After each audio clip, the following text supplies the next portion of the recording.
వెళ్ళాలన్నా వాళ్ళ భవిష్యత్తు కానీ ఎలా అసలు మేము చాలా విధంగా పోరాటం చేస్తున్నా కూడా బట్ మేము తక్కువ వాళ్ళమని చెప్పేసి మా మీద చాలా ఎక్కువగా ఇచ్చేస్తున్నారు, బెదిరిస్తున్నారు. చేస్తాము అన్నట్టే వాళ్ళు తాళం వేశారు కూడా. రేపు మరి పిల్లలు ఉన్నారు, రేపు వాళ్ళ భవిష్యత్తు ఏంటనేది మాకైతే అర్థం కావట్లేదు. ఎందుకంటే మాది మొత్తం మేము ఈ స్కూల్ మీదే పెట్టున్నాము. ఇప్పుడు మేము బయట ఎవరికి సమాధానం చెప్పలేని పరిస్థితి, ఎవరు ఎటువంటి ఇది తీసుకోవట్లేదు. మీరు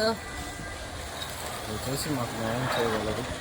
అది మా ఫ్యామిలీ మొత్తం ఇక్కడే కూర్చొని వస్తామండి, ఇంకంతకుమించి చేద్దాం. ఎవరమ్మా మిమ్మల్ని బెదిరిస్తున్న వాళ్ళు ఎవరు? వాసిరెడ్డి రవి, శాఖమూరి రామ్మూర్తి. ఏమంటున్నారు వీళ్ళు?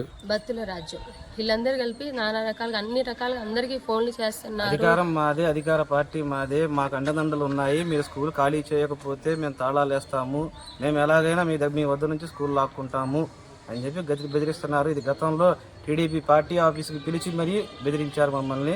మేము కోర్టుకు వెళ్ళి ఇంజక్షన్ ఆర్డర్ తీసుకున్నాము. ఇది ఆల్రెడీ కోర్టులో నడుస్తూ ఉంది.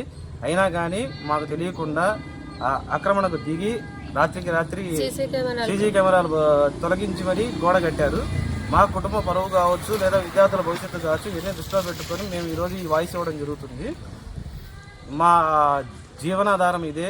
ఈ స్కూల్ని నమ్ముకొని మమ్మల్ని 30 కుటుంబాలు 300 పైగా విద్యార్థుల భవిష్యత్తు ఆధారపడి ఉంది. ఈ స్కూల్ తెరవకపోతే రేపొద్దున మా పరిస్థితి ఏమవుతుందో తెలియట్లేదు. మాకు తగిన న్యాయం చేయవలసిందిగా కోరుతున్నాము. లేని పక్షంలో మేము మా కుటుంబంతో సహా ఇక్కడే ఆత్మహత్య చేసుకొని చనిపోవాల్సి వస్తుంది. మాకు వీళ్ళు వల్ల వాసిరెడ్డి రవి గారి వల్ల, శాఖమూరి రామ్మూర్తి గారి వల్ల మాకు ప్రాణహాని ఉంది. గతంలో కూడా మమ్మల్ని చాలాసార్లు బెదిరించారు. మీ దగ్గర ఏమైనా వీడియోలు అలాంటివి ఉన్నాయండి? పార్టీ ఆఫీస్లో మమ్మల్ని పిలిచి బెదిరించిన వీడియో నా దగ్గర ఉంది. మేము అన్ని ఆధారాలతోటి చంద్రబాబు నాయుడు గారి దగ్గరికి, పవన్ కళ్యాణ్ గారి దగ్గరికి, నారా లోకేష్ గారి దగ్గరికి వెళ్ళాలి అని నిర్ణయించుకుంటున్నాము. ఎమ్మెల్యే గారికి ఏమైనా చెప్పారా ఈ విషయాన్ని? గారికి అయితే మేము ఇంతవరకు సంప్రదించలేదు. అర్ధరాత్రి జరిగిన విషయం కాబట్టి మేము ఎమ్మెల్యే గారిని కూడా కలవాలనుకుంటున్నాం. ఈరోజు ఈ 3 days స్కూల్ హాలిడే ఉంది కాబట్టి నైట్ చేశారు. రేపు మండే స్కూల్ ఓపెన్ చేయాలి. ఇప్పుడు ఏదైనా మమ్మల్ని సంప్రదించకుండా ఇది చేయడం అయితే కరెక్ట్ కాదు కదా. మాకు ఎలాంటి ముందస్తు నోటీసులు ఇవ్వలేదు.